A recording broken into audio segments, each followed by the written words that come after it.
Who knew the 25th film from Pixar would be exactly the film I need?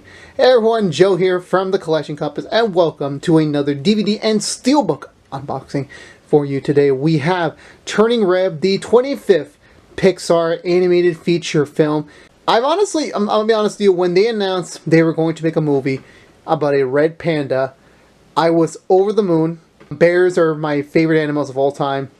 Pandas especially, so I am always on board for any sort of panda project, as well as this was being directed by the same woman who delivered the best movie ever, the best short film ever about a dumpling.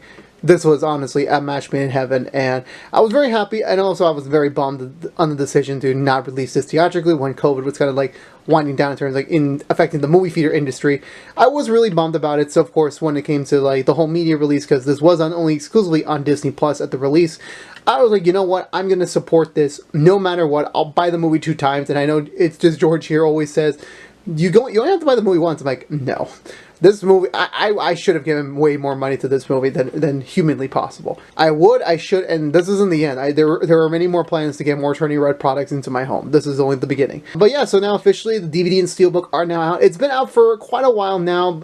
I've been a little delayed on some stuff getting the Steelbook in time and just scheduling snafus and stuff like that. But behind the scenes drama here. Here it is, the 25th movie, and I'm very, very happy to finally have this in my collection. So let's take a quick look. Now, first we have the DVD, which, of course, it's, traditional Disney fare, using the theatrical poster or a variation of it for the main promo for the DVD. And honestly, I like this movie too much. I'm not really complaining. The panda's really cute. Just seeing her friends, May's friends, pretty much shocked over the whole transformation thing. Not how it is in the movie, but of course, obviously, not trying to like spoil anything in the covers. I think this is just, it works as it is. And also I love that logo. And there's a black variant of the logo, but I really prefer the red one. I mean, duh. If you don't know anything about me, I love red. The color red. You're about to see me wear red in about a few minutes. Side profile, Turning Red.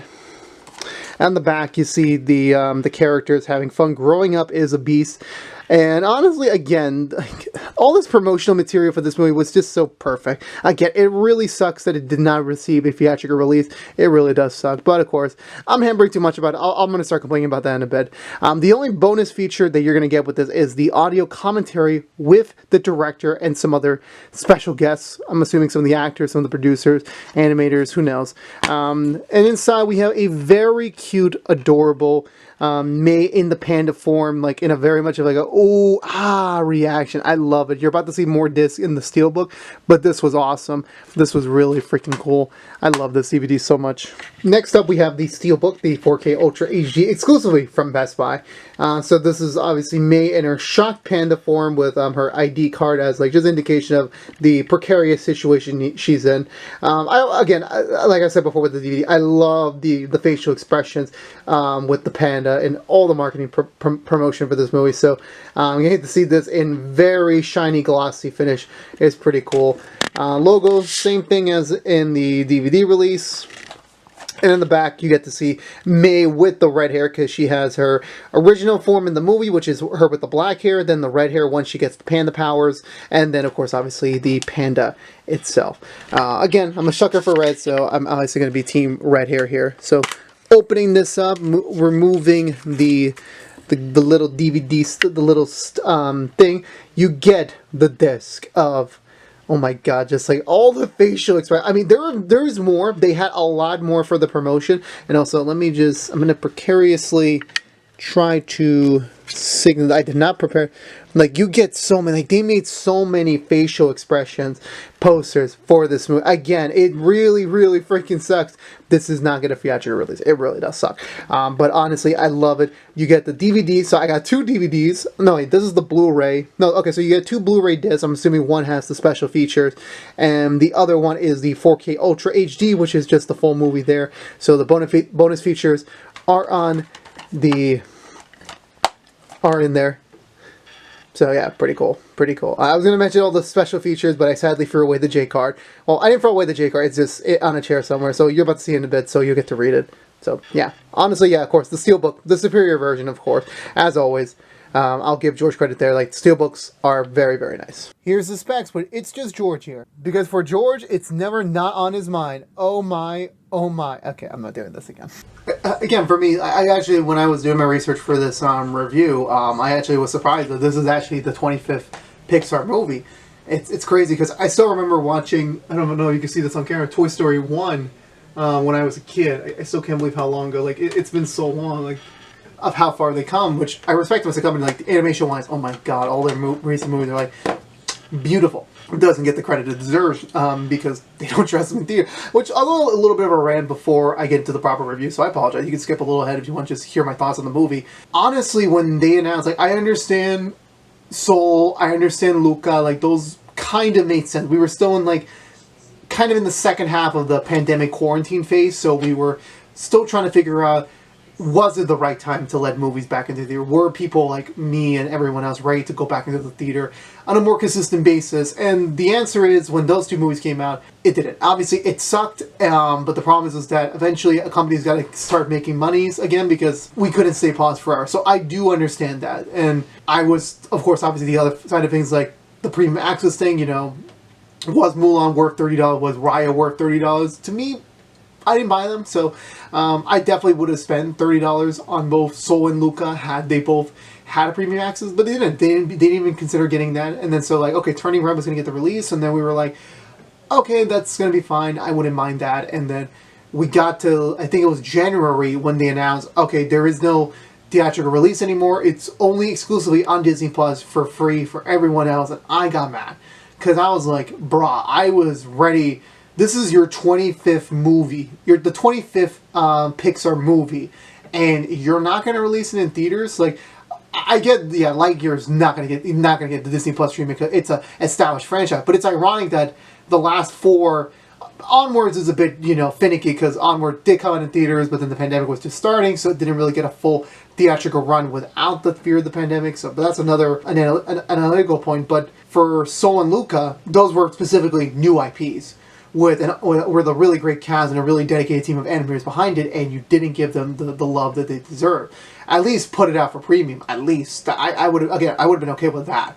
At least I would have probably not paid for Soul and Luca. I definitely would have paid for this one because of how much hype I had for this movie. But the fact that they didn't, it bothered me. It irked me a lot. And then, you know, obviously Lightyear's going to go full forward with a theatrical release because it is in the Toy Story universe, so to speak. So it's going to make some money. But again, it sucks that they're not giving their original IPs any credit. And we'll see where things are when we come back. Because after this, like, we're taking a break on Pixar films. I think they don't have another slated film until next year, June. So it's going to be some chump change before we get to see the next Pixar movie again. But honestly, again, like, I was really bummed of everything that happened. You know, I was really bummed Pixar did not get the TLC they deserve. The directors who poured their heart out, I feel sorry for them. Of course, obviously, the films are out in the world, so you can go enjoy Soul, Luca, and now Turning Red on Disney Plus, or, you know, supporting them double like I did. I bought the DVD and the Steelbook, because that's the sign that I really care about a movie, is that I buy both, which, again, is very expensive. It's $35 for this, $20 for this. That's $55 for one movie. But honestly, again, like, I like supporting the official release. I want there to be more Turning Red or more from the mind of Domichi in the future. That I don't mind giving that extra money, because that's supporting them to continue their vision, to continue making the stories that, for me as a fan, that I want to see next. I want to see what Domichi has next, whether it is a Turning Red 2 or a prequel or a new idea. I want to see it. I want to see what's next in her mindset, because she so far has been succeeding for me, which gets into the actual review part of it. I love Turning Red a lot. I really did. Again, it's always the bias thing where it's like, when it comes to like a movie like Spider-Man, for example, I'm going to go in there with that, like, very much like, I'm going to put it through a glass because I love Spider-Man as a character, for example. So even if No Way Home, like, even I defend Amazing Spider-Man 2 because I just love the character, and obviously Amazing Spider-Man 2, very underrated Spider-Man movie, but this is not the video for that. But for Turning Red, like, I love pandas. I want to see what they want to do with this concept of getting the powers of pandas and seeing what the family lineage is for that, and they succeeded in all fronts. This was a really good coming-of-age story. And again, I know I'm normally never supportive of middle school films or projects because of how much of a very crappy time I had when I was in middle school. But it was just a pitch. It was just seeing these characters, like all these characters, just not just May, but all of her friends, her family are just remarkable characters. I fell in love with them instantly during my first and only viewing. I'm definitely going to give this another watch sometime soon when I have the free time. I'm just very busy. Getting to see it fully on my TV. Like, again, I would have really much preferred to see this in theaters and, you know, get the reactions to some of the, like, I will admit, it's a middle school film, so there are a couple cringy moments, you know.